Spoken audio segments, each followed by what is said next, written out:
O tema da minha palavra nesta manhã, próximos, mas não o suficiente. Colossenses 1, 15 e 20 nos diz: Ele é a imagem do Deus invisível, o primogênito de toda a criação, pois nele foram criadas todas as coisas no céu e na terra, as visíveis e as invisíveis, sejam tronos ou soberanias, poderes ou autoridade, todas as coisas foram criadas por ele e para ele. Ele é antes de todas as coisas e nele tudo subsiste. Ele é a cabeça do corpo, que é a igreja. Ele é o princípio, o primogênito dentre os mortos, para que em tudo tenha supremacia, pois foi do agrado de Deus que nele habitasse toda a plenitude, e por meio dele reconciliasse consigo todas as coisas, tanto as que estão na terra, quanto as que estão no céu, estabelecendo a paz pelo sangue derramado na cruz. Glória a Deus. Vamos orar. Pai, nesta manhã nós queremos consagrar este momento a Ti, que o Teu Santo Espírito ilumine a nossa mente para que possamos compreender a Tua mensagem para a Tua igreja nesta manhã. Te louvamos e bendizemos. Amém, amém. Cristo é tudo o que nós precisamos. E esse texto no verso 19 diz do agrado de Deus, que nele habitasse toda a plenitude. Aquilo que a pastora Cássia falou de manhã: o Senhor é meu pastor, nada me faltará, nele está a plenitude. Tudo que nós precisamos para viver está nele. Nele habita toda a plenitude. E essa parte já fala tudo. Tudo que nós pensamos, tudo que a nossa alma anseia, tudo que o nosso corpo precisa está em Cristo Jesus. Ele é tudo que nós precisamos. Por isso que se de tudo que você pode presentear alguém, é você falar de Cristo e que essa pessoa conheça a plenitude que há nele.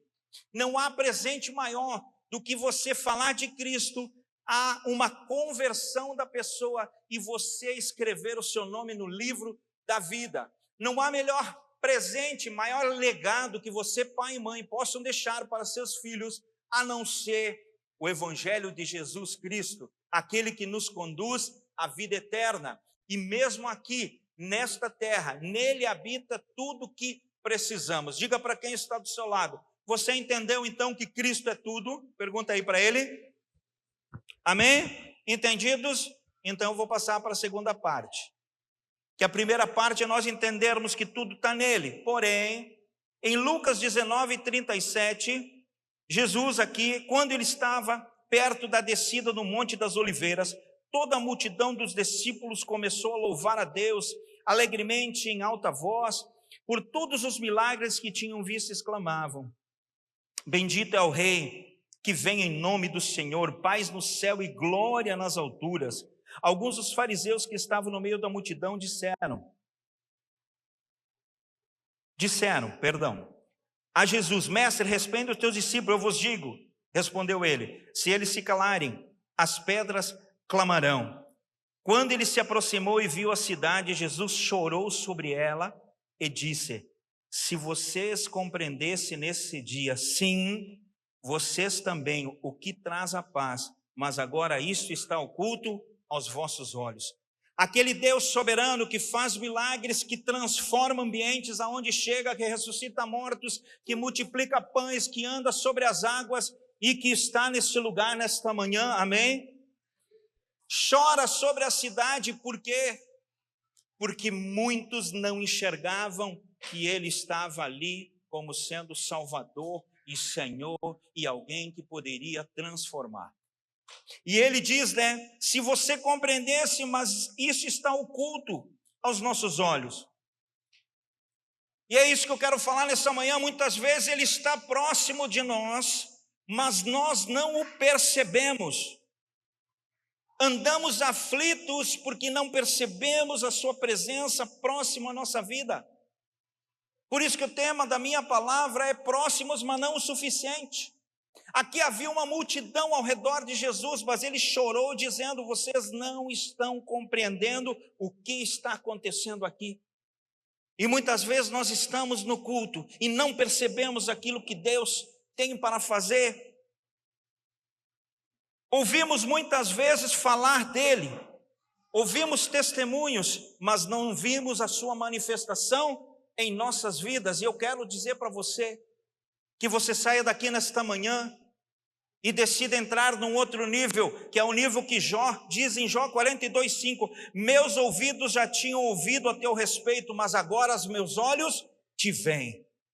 É bom você ouvir falar de testemunhos, você entrar no YouTube e alguém contar de uma história maravilhosa com Cristo, mas eu quero dizer para você que é muito melhor você ser o autor dessa história, você ver Ele manifestar na sua vida.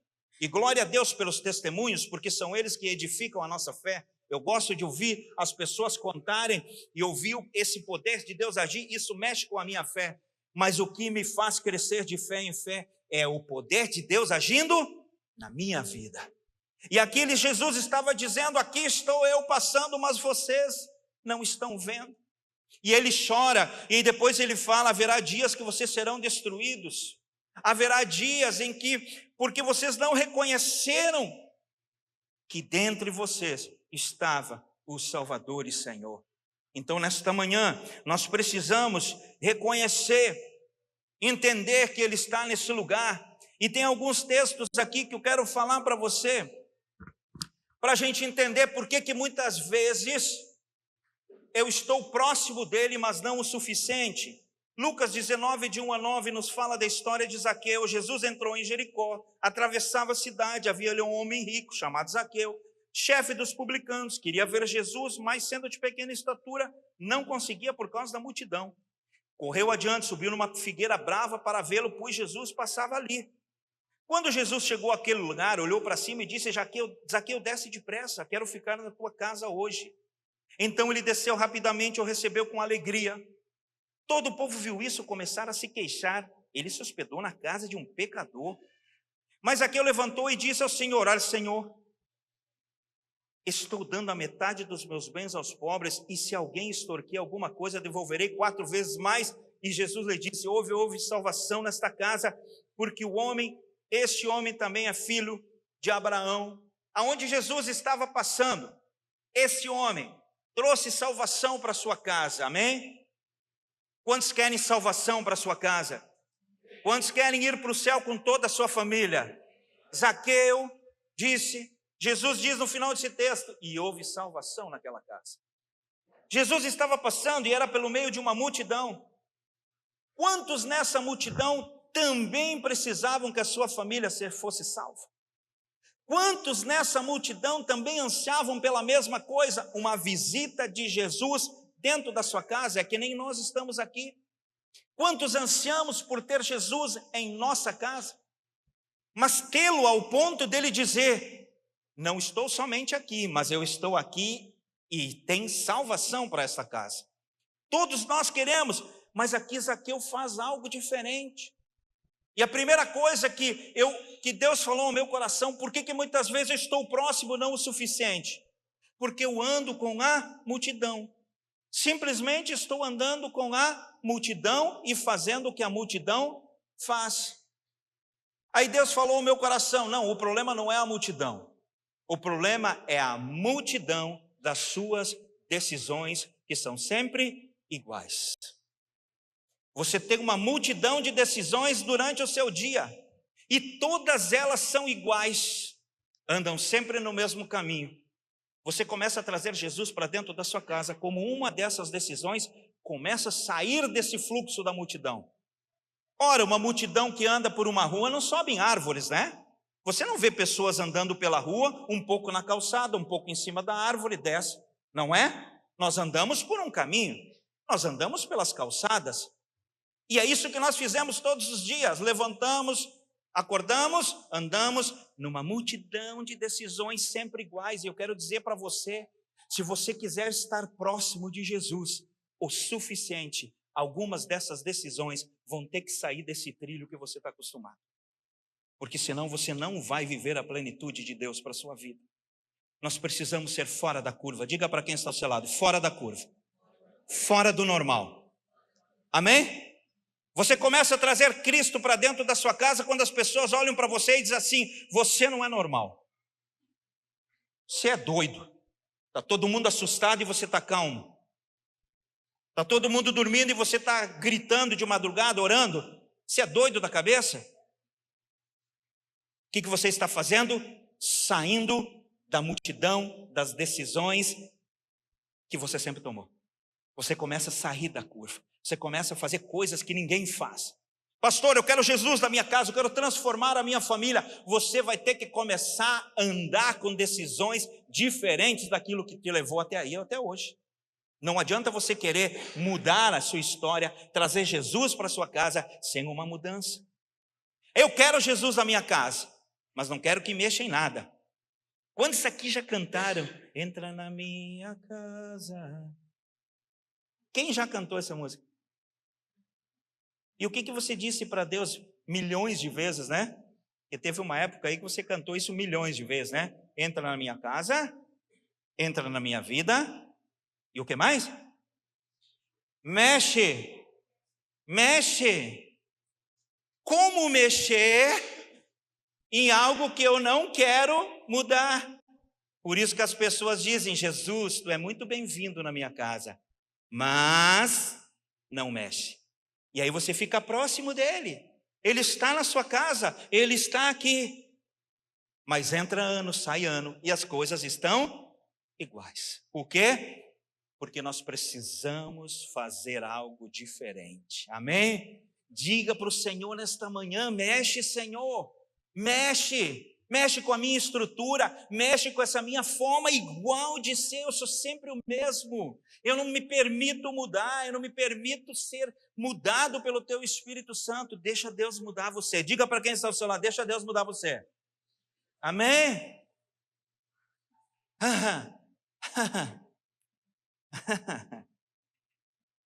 Sorrisos, né? Glória a Deus. É que você vive pela fé, você está vendo no futuro o que Deus vai preparar quando você se decidir essa mudança. Mas ela vem com grande esforço. Então, Zaqueu aqui disse não.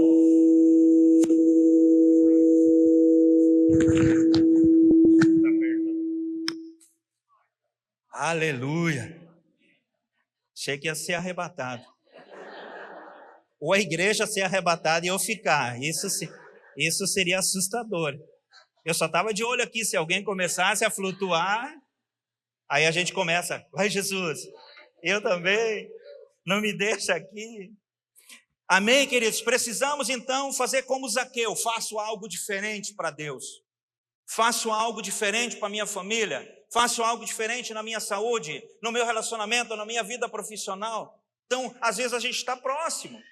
Como essa multidão, todos estavam próximos, mas quem recebeu salvação foi quem fez algo diferente, amém?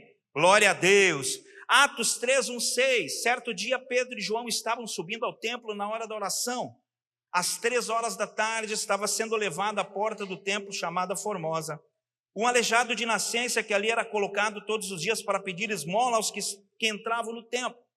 Vendo Pedro e João iam entrando no pátio do templo, pediu-lhes esmola. Pedro e João olharam para ele, então Pedro lhe disse, olha para nós. O homem olhou para eles com atenção, esperando receber deles alguma coisa. Disse Pedro, não tenho prata nem ouro, mas o que eu tenho te dou. Em nome de Jesus Cristo Nazareno, ande. E esse homem levantou, começou a pular de alegria e entrou louvando no templo. Muitas vezes estamos próximos do milagre, mas o nosso foco está em outra coisa. Estamos tão preocupados, e não é errado você se preocupar com a sua vida financeira, como este homem estava preocupado, ele precisava das esmolas para sobreviver. Mas a nossa preocupação num determinado assunto impede que nós olhamos o que Deus tem para fazer em nossa vida. Ele queria tanto uma esmola que ele esqueceu que Deus podia dar a ele algo muito mais importante, que era a cura, dele se levantar, dele poder andar, dele poder fazer aquilo que ele não poderia. Muitas vezes nós estamos próximos de Cristo, mas a nossa cabeça está tão focada num problema que a gente está vivendo, que nós esquecemos da sua graça, da sua glória e do seu poder. Às vezes estamos próximos dele aqui, mas a nossa cabeça está lá, e amanhã, o que eu vou fazer? E nós só pedimos para o Senhor abençoar isso, quando Cristo está olhando para você e dizer: "Ei, eu tenho salvação para você, eu tenho salvação para a sua casa, eu tenho cura, eu tenho transformação." Mas aí Jesus vai fazer como ele fez lá. Jesus chora sobre a cidade dizendo: "Mas isso está encoberto aos teus olhos, porque o teu foco agora está só nisso, nisso e nisso. É por isso que você vive, é por isso que você clama, é por isso que você ora, e você está esquecendo de todo o restante." Às vezes estamos próximos dele, mas não o suficiente, porque estamos simplesmente cegos, ou por uma situação difícil, ou por algo que está acontecendo na nossa vida. Eu quero dizer para você nesta manhã: Ele é Deus poderoso e é Deus de plenitude. Eu sei que você precisa de algumas coisas, mas eu quero convidar você a estar com os teus olhos abertos àquilo que Deus quer fazer na sua vida. A parábola do rico e do Lázaro, não o Lázaro de Betânia que morreu, o Lázaro que estava aos céus. E Jesus disse, o rico dizia: "Pai Abraão, pede para que Lázaro molhe com a ponta do dedo a minha língua, estou nesse lugar de tormento." "Não pode." "Então manda que alguém vá à minha casa e avise para que os meus irmãos saibam." "Eles têm os profetas, eles que ouçam." Lázaro havia morrido mendigo, estava no seio de Abraão, enquanto o rico estava no inferno. Isso quer dizer que Deus não abençoou Lázaro ao ponto dele ser um homem rico, mas ele estava nos céus. Nós temos que saber o que Deus tem para a nossa vida. Abra seus olhos espirituais essa manhã e perceba o que Deus quer fazer na sua casa, na sua família, quantas pessoas Ele quer salvar, aonde Ele quer levar. E não foque somente num problema. Amém? Diga para quem está ao seu lado: abra os teus olhos espirituais nessa manhã. Amém? Então, como Zaqueu, nós precisamos fazer algo diferente. Como esse coxo, nós precisamos perceber que Cristo está passando aqui com grandes coisas para a sua vida. Também nós temos o texto, Lucas 6, de 6 a 11. No outro sábado ele entrou na sinagoga e começou a ensinar. Estava ali um homem cuja mão direita era atrofiada. Os fariseus e os mestres da lei estavam procurando um motivo para acusar Jesus, por isso observavam atentamente para ver se iria curá-lo. Mas Jesus sabia o que eles estavam pensando e disse ao homem da mão atrofiada: "Levante-se, vem para o meio." Ele se levantou e foi. Jesus lhe disse: "Eu lhe pergunto, o que é permitido fazer no sábado, o bem ou o mal? Salvar a vida ou destruí-la?" Então olhou para todos que estavam à sua volta e disse: "O homem, estenda a sua mão." Ele a estendeu e ela foi restaurada. Mas eles ficaram furiosos e começaram a discutir entre si o que poderiam fazer com Jesus. Jesus estava na sinagoga. Quantos aí precisavam de uma cura? Eu creio que muitos. Muitos estavam próximos do autor da vida. Muitos estavam próximos daquele que cura, que transforma, daquele que diz: "Vinde a mim, vós que estáis cansados e sobrecarregados, e eu vos aliviarei." Muitos estavam próximos do alfa, o ômega, do princípio e o fim. O Deus encarnado estava aí. Para alguns, era mais um. Para outros, era para criticar. Para esse homem que tinha a mão ressequida, estava ele lá. Legal. Gostei da palavra. Acho legal. Gostei das paredes, muito legal. Ele ia sair daquele lugar com a mão atrofiada de novo, quando na verdade, diante do autor e consumador da nossa fé, do Deus poderoso, a atitude dele devia ter sido como a do cego Bartimeu: "Senhor Jesus, Jesus, Jesus, Jesus, eu não vou sair desse lugar sem que tu me toque, eu quero ser curado." Muitas vezes nós entramos por aquela porta cheio de mazelas, cheio de dores, cheio de depressão, de ansiedade, e ficamos aqui como aquele homem da mão ressequida, sentadinho, esperando ver o que vai acontecer, quando na verdade nós temos que dizer: "Senhor, eu não quero viver assim. Eu não quero a minha família desse jeito, eu quero algo diferente para a minha vida." E não só esse homem, todos que estavam naquela sinagoga deveria ser assim. Nós, quando entramos por esta porta, querido, nós temos que ter uma expectativa no coração e chegar aqui. Quem sabe o nosso grito não seja como o do Bartimeu, com cordas vocais, mas seja como Ana, que o profeta achou que ela estava embriagada e ela estava orando, que os lábios mal e mal se mexiam, mas no seu coração havia um clamor, dizendo: dai-me filhos, senão eu morro. Então o que impede de estarmos próximos é que muitas vezes nós entramos religiosamente por aquela porta e não entendemos que Ele está neste lugar. O próprio Jesus está nesse lugar, com seus exércitos celestiais. A palavra de Deus nos diz isso. Então nós temos que entrar com a expectativa. Nós temos que entrar e dizer: Senhor, eu estou aqui para te adorar, mas eu preciso de ti, Senhor, eu preciso. Olha a minha mão, cura, Senhor, faz algo na minha vida, muda a minha história. Enquanto uns entram religiosamente e saem, outros não querem mostrar a sua deficiência para que Jesus cure, e outros aqui estavam para criticar. Quantas vezes a gente entra na igreja, ficamos aí sentados, olhando: ah, mas esse pastor também? Essa parede preta também. Ah, olha, a irmã aí do lado levantou as mãos para orar como se eu não soubesse a vida dela. Olha quem está aí. Adianta vir para a igreja? E aí o que Jesus fala? Chora sobre a cidade dizendo: eu estou aqui, preparei uma semana, trouxe você aqui porque eu quero falar contigo, eu tenho uma palavra para você, eu tenho um toque para a sua vida, eu tenho um toque para a sua família, mas agora isso está encoberto aos teus olhos, porque você não está em mim, você está próximo, mas não o suficiente para receber o meu poder. Que nesta manhã o Espírito Santo fale ao seu coração e mude a sua forma de vir para a igreja, porque Deus é um Deus de milagres, amém? Deus é um Deus de impossível, amém? Como eu preguei das últimas 2 vezes, Ele ressuscitou Lázaro depois de 4 dias. Ele é poderoso para transformar água em vinho, e quem estava aqui viu o que eu li, o que cientificamente tem que se fazer para transformar água em vinho, Ele simplesmente fez. Ele muda a história. Ele mudou a minha história, Ele mudou a história de muitas pessoas, Ele vai mudar a sua história, da sua família, mas você precisa se posicionar. Ele está nesse lugar. Espero que Ele não tenha que dizer para você: se tu soubesse neste dia o que a tua paz pertence, mas isso está encoberto aos teus olhos.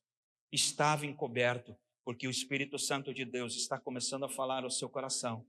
E você vai entrar por estas portas em todos os cultos, sabendo que neste lugar há um Deus de poder. Amém? Nós precisamos nos preparar para isso. Em Mateus 25, de 1 a 13, eu não vou ler todo o texto, mas você conhece bem a parábola das 10 virgens, prudentes e as insensatas. As prudentes levaram óleo consigo para esperar o noivo, as insensatas não levaram o suficiente. Quando o noivo chega, as prudentes vão e o encontram, e as sensatas pediram emprestado óleo para as prudentes. Elas disseram: se eu emprestar para você, não tem para mim. Aí elas disseram: então eu vou até a cidade comprar. Enquanto elas foram e voltaram, o noivo já tinha partido. Nós precisamos nos preparar. Nós precisamos nos preparar para a volta de Jesus, amém? Amém? Ele vai voltar. Buscar a sua igreja. E nós temos que estar preparados. Porque não vai haver segunda chance. Ele voltará. E nós partiremos com Ele para o novo céu e a nova terra. Estejamos preparados. Este lugar aqui é para adorá-lo e estarmos juntos. Os meios de graça que Cristo usa para nós permanecermos em seus caminhos é a oração, a leitura da palavra e a comunhão com os irmãos. Enquanto você está aqui, você está sendo alimentado e ficando firme até o dia que Ele voltar. Mas esse texto falou mais comigo também, além da salvação. Eles estavam no mesmo lugar, as insensatas e as prudentes, sim ou não? Tinham o mesmo propósito, sim ou não? Estavam equipadas aparentemente com tudo que se precisava? Sim. O problema é que umas delas não estavam preparadas. Muitas vezes nós temos o propósito, nós queremos algo, mas nós não nos preparamos. Pastor, eu quero uma família abençoada, mas não nos preparamos para isso. E quando a crise vem, falta óleo, falta aquilo que precisa para manter a família feliz. Pastor, eu quero isso, eu tenho projetos, e você está se preparando para isso? Nós precisamos nos preparar, porque aparentemente tudo parece que estamos preparados. Você olha assim, está todo mundo igual, as virgens, mas quando o noivo chega, quando a adversidade chega, é que nós precisamos estar preparados. Por isso que nós não podemos estar próximos de Cristo e despreparados. Nós não podemos estar próximos dele e não estarmos cheios da sua presença. E isso vem com a oração, com o jejum. Você quer restaurar a sua casa? Se prepare para isso. Quem aqui não casou ainda e quer casar? Levanta a mão. Levanta bem alto. Aleluia. Se prepare para isso. A gente trabalha com casais há mais de 20 anos. As pessoas, obviamente, ninguém diz que quer construir uma família para ser infeliz, né? Nós queremos construir uma família para ser feliz, mas não nos preparamos para isso.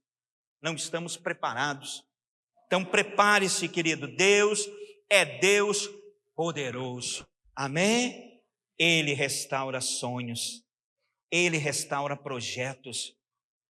Quando nós estamos no lugar certo, preparados, o noivo vem e nós estaremos com ele.